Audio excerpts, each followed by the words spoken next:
Today's show is sponsored by the ABV Barrel Shop. The ABV Barrel Shop is located in the St. Louis metro community of Arnold, Missouri. The ABV Barrel Shop is focused on one thing, single barrels. Best of all, you can try before you buy. Head over to abvbarrelshop.com to sign up for their email and text distribution so you know what they have in stock, what classes are coming up, and who from the industry may be coming in to visit. The ABV Barrel Shop. It's where single barrels live. We are also sponsored by the Bar to Go. The Bar to Go offers traveling minibars that are no bigger than a small purse or toiletry bag. Best of all, they are fully customizable so you can create the perfect piece that is unique for you. If you own your own business, what a fun and unique way to promote what you do.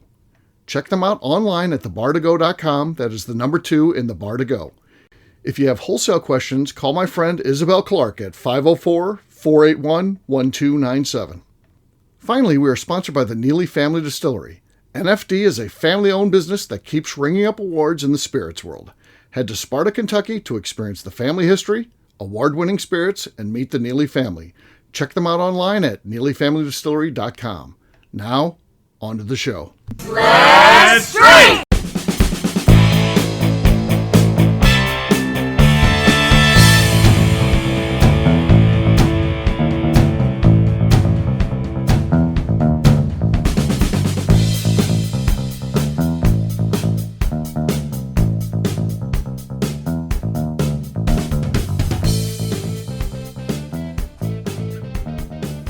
Welcome to the Bourbon Daily, the podcast about everything bourbon delivered to you every day of the week. Today on the show, we find out where this group stands on rye whiskey. My name is McNew. Please join me in welcoming my co-host, Steve Akeley, along with our special guests, Lenny Eckstein, Kathy Cool, Katie Joyce, and Jeff Vendrizzi. Hey, gang, what's up? Hey, guys. Hello. Hello. So, yeah, we're going to be talking today about rye whiskey. Sometimes in the shop, it seems like kind of a controversial one. People tend to walk in the doors and tell us they don't like rye. Very few will come in and say, I really like rye. So that does happen sometimes, but for the most part, it's these supposed rye haters, but a lot of times we convert them. We'll talk about that after the break. For right now, Kathy said there's something she wanted to talk about. What is that, Kathy? I do want to talk about this. The inventor of Pop-Tarts died this week. At the ripe old age of 96. Okay. Mm-hmm. Okay. So we've got some Pop-Tart questions. All right. Toasted or raw? Favorite flavor? Let's start there. I've had very strong opinions on that first question. And they McNew likes them toasted. She loves them toasted. No, they are not to be toasted. They're not to be toasted. They are to be raw. You get them when you're running late. You run out the door with your little bag of Pop-Tarts. That's when you don't toast them. The car. But normally you toast them to elevate them. They're better. They're better when they're toasted. I don't You're like right. that. Depends on the flavor. It's sort of like a grilled cheese without grilling it. Like, it's totally suitable if you're into sandwiches that have white bread with a couple slices of cheese on it cold, but it's supposed to be grilled. Right. Yeah, exactly. Got to be toasted.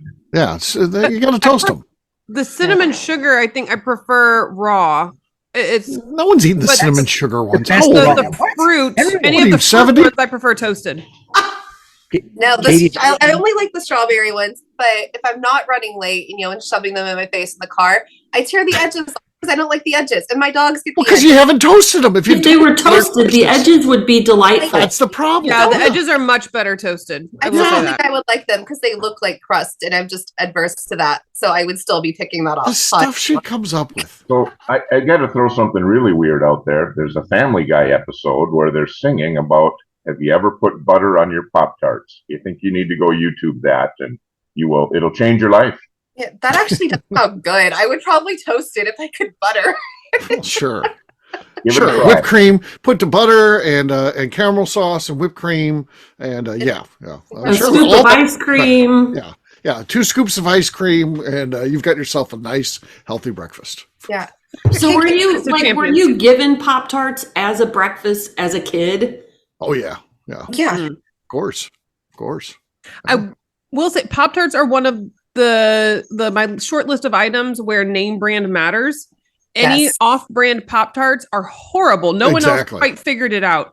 Pop-Tart brand themselves are far superior. And I think Pop-Tarts screws with the people because there's like we have Schnucks here. That's the big grocery store. And they have Schnucks Pop-Tarts, if you will.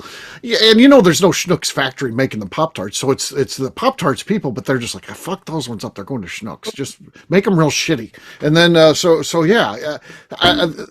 Pop-Tarts had it down. Those are from the reject pile. Like, these, Probably. these didn't Factory pass seconds. muster. It's Maybe factory their seconds. standards are so high that they have a large stock of standards they can sell for store brand. Why doesn't anyone sell Pop-Tart bits in a bag? They're already They do. They do sell those now. It has them. Really?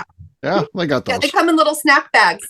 Oh, man. Welcome to Trying to, 2024, Jeff. I'm missing out. Wow. Trying to toast those, Steve? You putting the little mini pop No, tart you can't put that in the Toaster oven? toaster. No, that's not happening. toaster oven. Put them on the Toaster oven. Yeah, you could do that. I Yeah. guess. They Lenny- also have the iced ones because like the uniced ones feel like an act of violence. Who's buying those? Non-iced is I horrible. love the uniced strawberries. Get out of here. Get out of here. I know. Stop I it. was almost ejected from the barrel shop today when I brought that up. They're like, get out of here. Yeah, that's problematic. But those are my favorite. And you know what? You could butter those. If there's no icing, how can you peel the icing off? That's the problem in my mind. Right. That's like, as a kid, but if I was to have a Pop-Tart now, which has been a while, and that McNew also, that's why you toast them, you can peel the icing off and eat it. It's awesome. I never realized that, but interesting. Lenny would deconstruct them. So, yeah. Deconstructed I'm sorry. Pop-Tarts. I often thought as a kid, if there was a Pop-Tart icing peeler off competition, I'd have a chance. I was pretty... Which is a weird thing to think as a kid, but hey. Competitive Pop-Tart icing peeling. It started early. Jeff has another idea. Why don't they make a s'mores one? Right. Jeff is Mr. Current Events. Why are they just fruit? Why don't they put cinnamon and sugar in one? It is the king of the Pop-Tarts. Yeah. Oh, yeah. The real question is, did the inventor eat them every day? He had a long life. When like people turn 100, they're like, what did you do every day? I ate Pop-Tarts, lived to 96. Sure shit did not. With all that Pop-Tarts money. Yeah. Pop-Tart money. Well, he just had individual, a different person to toast each Pop-Tart, but they sit there with a heater hand toasting them for him. There's no toaster machine for that. Yeah. He's using one of those little creme brulee torches. Torch Pop-Tarts. Dark fired Pop-Tarts. He beat you to it, Steve. Yeah, they did. Secret of longevity right there. Yeah, there's McNew, one of her many food quirks. So yeah, she's always very opinionated. The warden came to me the other day and said, "Did you hear that show where McNew was like she was at a party but she left because it wasn't really about her and she was bored?" I was like, "Oh yeah, that's McNew." You're saying that, but it sounds very accurate. What party? You did say that. It was on a show like 2 days ago. I don't even know what party it was. It's on the Valentine's Day show. If you listen to the Valentine's Day show, that's where it's at. So yeah. Went to a party and yeah. Sounds right. Oh my god! Like there's not one thing about me here. Let's go. I don't want to do this anymore. Oh my god! Does anyone leave with you? I don't even remember this. I do remember about that Valentine's Day because I was mad at Chris one year because he didn't make Valentine's Day about me. But that's neither here nor there. Yeah, that's another story. All right. On that note, it's time to drink. What is everyone drinking? Let's start with Lenny. It seems like we never start with him. I've got a bottle of Michter's Rye. Okay. That's solid. Nice. I remember when he couldn't get cork pops. That was good. So, all right. I'm trying Katie. to match my Pop-Tart icing peeling skills with my cork pops. There you go. Katie's next. What does she got? I have a limousine rye 6-year from the ABV barrel shop here. Okay. Oh my god! It sounded like a drum roll, though. I'm taking one moment for my dog to finish throwing his bone down the hallway. Okay, no, not enough.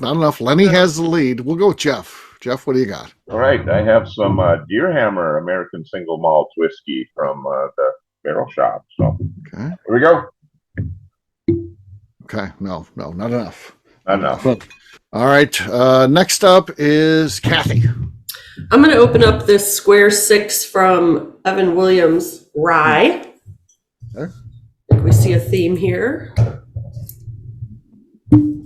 Okay. No, not enough. Lenny maintains his lead. I've got Traverse City Whiskey Company. They're barrel proof cherry flavored. All right. Here we go. Wow. Just like the Pop-Tarts. Yeah. No, nothing there. I feel like I had to hold back a little bit. I was getting ready to have an explosive pop, but Jeff started talking. I'm sorry. I get full pop. My first episode. Yeah, You it talks didn't say over. quiet on the set. I don't think there was no warning, Steve. I guess so. Okay. Just- It's How's the somewhat on person me. supposed to know? And it's his first show, so yeah. Rookie. Yeah. All right. McNew, how about you? You're last but not least. Lenny's got the lead.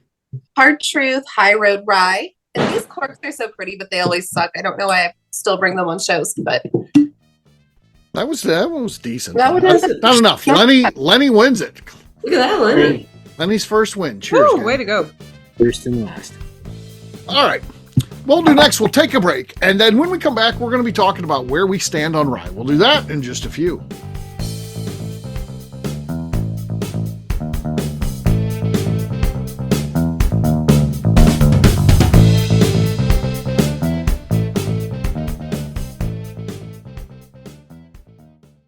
Okay, let's talk about the people that make these shows happen. First up is the Stave and Thief Society. Via their in-person class at Moonshine University in Louisville, Kentucky, the Stave and Thief Society is the place where you, a bourbon enthusiast, can expand your knowledge and emerge an executive bourbon steward. In 2017, I completed my executive bourbon steward certification. It's the most comprehensive bourbon certification available and connects you with an expansive network of bourbon enthusiasts and professionals. Check out the full listing of in-person and online certifications and join the society today by enrolling at staveandthief.com. Speaking of executive bourbon steward certification, the ABV Barrel Shop in St. Louis, Missouri has developed a unique partnership with the Stave and Thief Society to offer a preparatory class to assist you in getting your executive bourbon steward certification. This prep class costs only $25 and is available to take live or online via Zoom. Graduates of our class receive a coupon code good for 15% off your executive bourbon steward certification held in Louisville, Kentucky. This saves you almost $90. Additionally, you can collaborate with fellow attendees to split travel costs when you go to Louisville. If you're interested in signing up for the class, simply head over to abvbarrelshop.com and check out the classes and events page. Last but not least, we are sponsored by Neely Family Distillery. Royce Neely is the 11th generation distiller in one of America's oldest distilling families. A visit to Neely Family Distillery takes you through family history, where you can see all the artifacts and newspaper clippings through the years from this family that started distilling in America after James Neely arrived from Northern Ireland in 1740. Today, Royce Neely and his team are crafting some of the best spirits in America. Their bourbon and absinthe offerings keep winning top honors in the spirits competitions. Recently, their absinthe made history as the first platinum winner in the absinthe category at the San Francisco Spirits Competition. Neely Family Distillery is definitely a bucket list destination if you are a bourbon fan. Learn more about their spirit offerings, visiting their facility, and the awards they have collected over at NeelyFamilyDistillery.com.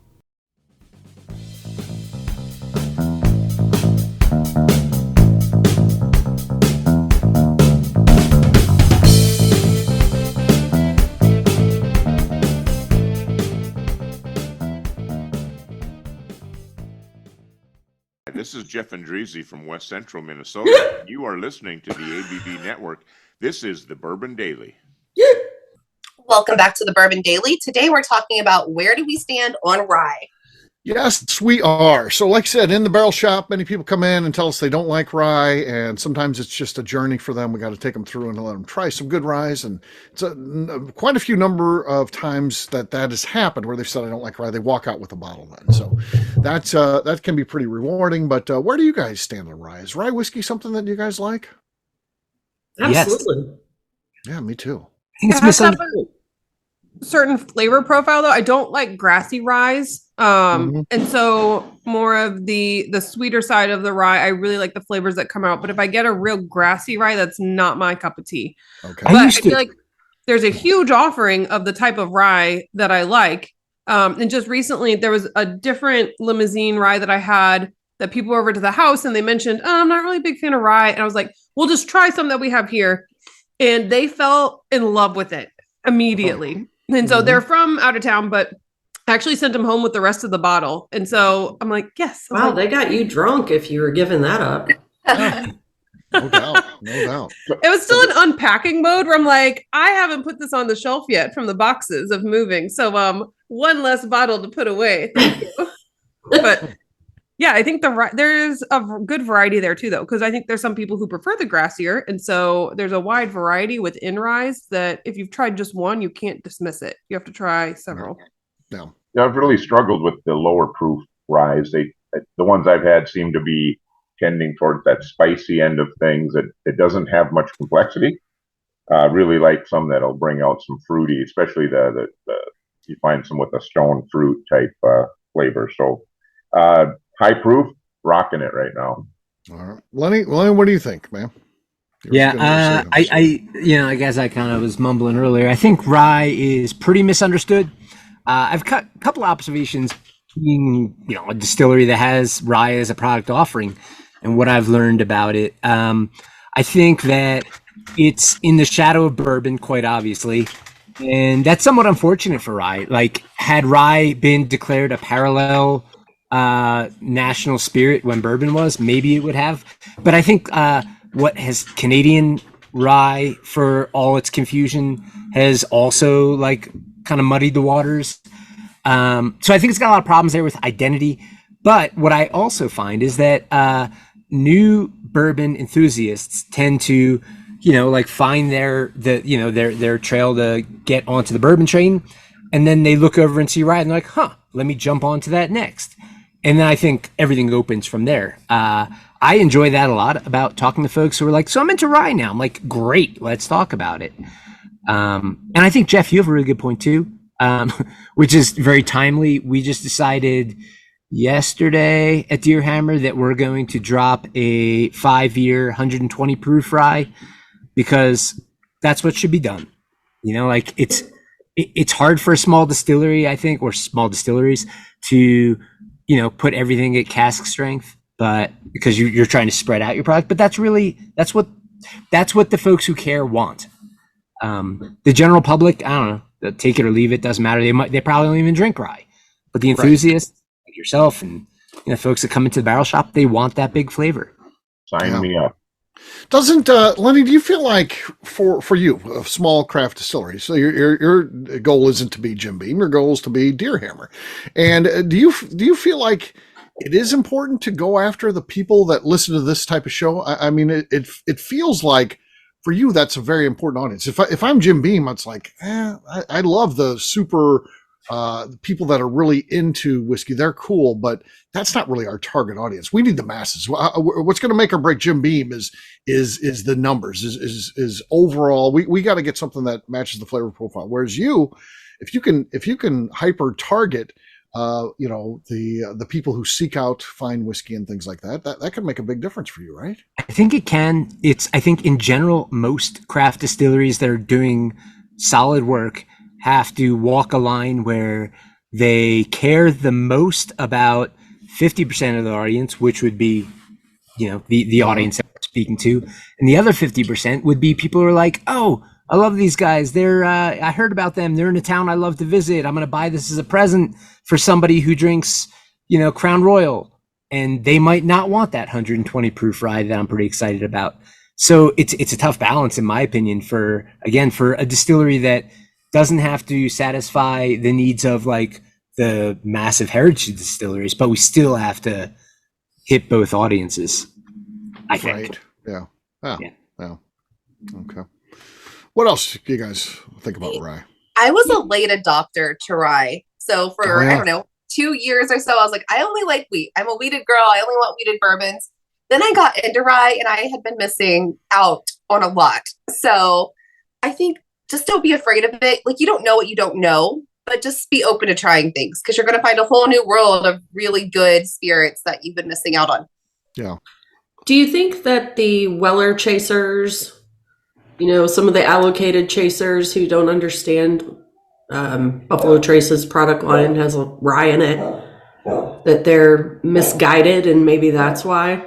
Yeah, a lot of it is misguided. We get that a lot, where people tell us, I don't like rye. Give me something that doesn't have rye in it. And we're like, okay, what's your favorite bourbons? And they'll be like, Wild Turkey, Old Granddad, Buffalo Trace. We're like, those are all high rye. Four Roses, high rye.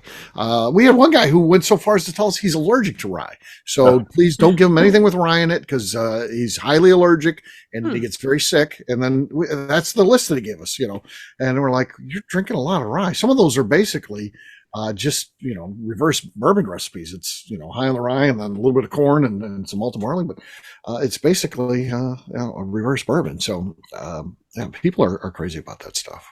So they just always, back to kind of what McNew was saying, just let your taste guide you. That should be really the only thing that guides you in everything. I'm just not a big proponent of, there's some neat photos on Instagram. That's the one that I want to have. That's the one I like. No, you don't like that. Try something and see if you like it. And that's the way you can decide. That should always be the guiding thing. Well, I got one more hot take on it. It's called rye. Bourbon isn't called corn whiskey. And I think rye suffers from historically not getting a more fanciful name. It doesn't get a name. Should we give it a name? Wow. We got to work on a name. Oh man, what a great point. That's a really good. Also, now I like this stuff, but some people are like, ooh, rye bread. It's like, it's got that crazy. I like white bread. I don't like rye bread. All of a sudden, like, they might not say that, but I think in their mind, they think rye bread's weird. Rye whiskey's weird. Bourbon, please. That's not weird. Because if you called it corn whiskey, people would be like, oh my gosh, it's going to be syrup. Exactly. So, like, oh, I don't do corn whiskey. You kind of do, though. Right. Right. What about like North American whiskey would be rye whiskey? Nah. Kind of. It's a branding issue, I think, though. Yeah. Right.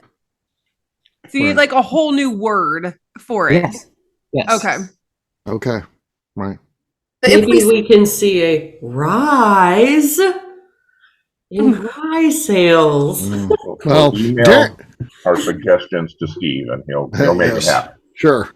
Darren has a good point. We're tired of the dry January. He wants to make it next year rye January, where everyone focuses on rye whiskey, not on to explore what's available out there. Great idea. Yeah, that's a Darren original. Darren, he's got some good ones. Oh yeah, he came up with that one. Yeah, it was like a big boy. He got that one. So. He's like a big boy. He's all grown up. He's all grown up. He's grown up with good ideas. Yeah. He's like a big boy. Last bit of rye history and heritage, I think, doesn't do it any favors. When you look at the origins of rye, now, first of all, we all know it was the first whiskey that was distilled in this country, which should carry tremendous weight. But then they called it stuff like Monongahela rye. Don't do that. Right. That's a terrible name. You lost people immediately. Even Maryland rye. Maryland. Maryland.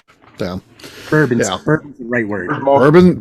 They nailed it with that. So yeah. Where's most of the rye being grown that's being used for whiskey? Is it all over?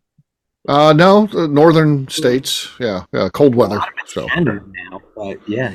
If you're talking, if he's talking the U.S., it's going to be the northern states. Yeah, right. For sure. So. Where did the word bourbon originally come from? Like, how did that? That's a whole debate and topic. Yes. Now that we're going to make this show 2 hours long, let's get into that. It goes back to, if you believe Mike Veach, it comes from Bourbon Street, which is named after the House of Bourbon, which is the French leaders. Yeah. So, which obviously New Orleans, a French influenced city, certainly, and that's probably right. I guess I don't know, but yeah. So. That guy knows a thing or two. Accepted answer, but it's still very discombobulated. Yeah. Rye whiskey. So it was farmers and immigrants were attempting to create whiskey similar to what they would have had in their home countries. So something with like the word farmer in it, or like a root word of farmer or immigrant. Like if you would take the word immigrant somehow of like a partial of the word or in another language, that could be the rye word. Needs work. I don't know. It needs work. That's a different show. We'll come up with a new name for rye. That'll be one of Lenny's credited shows. So there you go. There is our take on rye whiskey. We'll wrap this one up as we always do by talking about where people can find us. Jeff, we're going to start with you. Where can people find you? All right. You can find me on Instagram, Facebook, X, and the Cigar Dojo at Jeff Andreezy. That's 2 I's, 2 Z's. Love it. Cigar My Dojo. God. He's been working on this. Okay. Katie. How was it? Did it go? That was That was nice. good, Jeff. Mine is not nearly as fancy as that. You can just find me over on Instagram at Katie Proof. All right, Kathy. You can find me drinking rye whiskey, and you can find me on Instagram at KK Cast Strength. Lenny. You can find me and the rest of Deerhammer on social media at Deerhammer, on the web at deerhammer.com.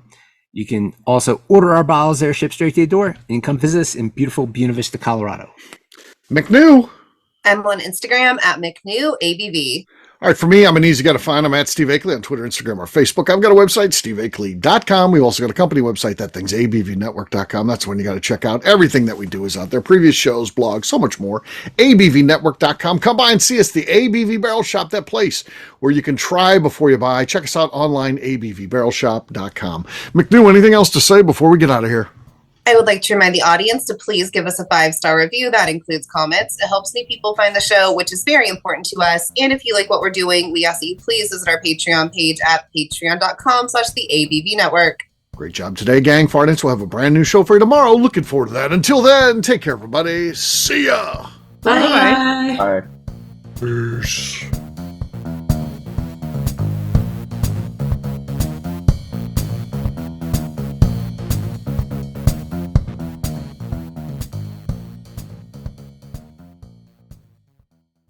Before we let you go, let's talk about one last thing. The ABV Barrel Shop in the St. Louis community of Arnold, Missouri. The ABV Barrel Shop is focused on a couple of things. First of all, single barrels. We are the place where single barrels live. We go to distilleries, taste through the whiskey, select the best barrel, and have it shipped to our store where we present it to you, our customers, by allowing you to try before you buy. We're also known for the classes that we have in our education center in the store, as well as the events we have with industry professionals from the bourbon business. If you're in the St. Louis area, please come by and visit us at 6 Fox Valley Center in Arnold, Missouri. Or at a minimum, at least sign up for our email and text distribution so you know exactly what's going on in our shop over at abvbarrelshop.com. This is Steve Akeley, owner of the ABV Network, signing off. We thank you for listening to our programming and truly appreciate your support. The Bourbon Daily is part of the ABV Network. For more information or to become a sponsor, please visit abvnetwork.com. Thanks for listening and cheers. This has been a Steve Akeley production.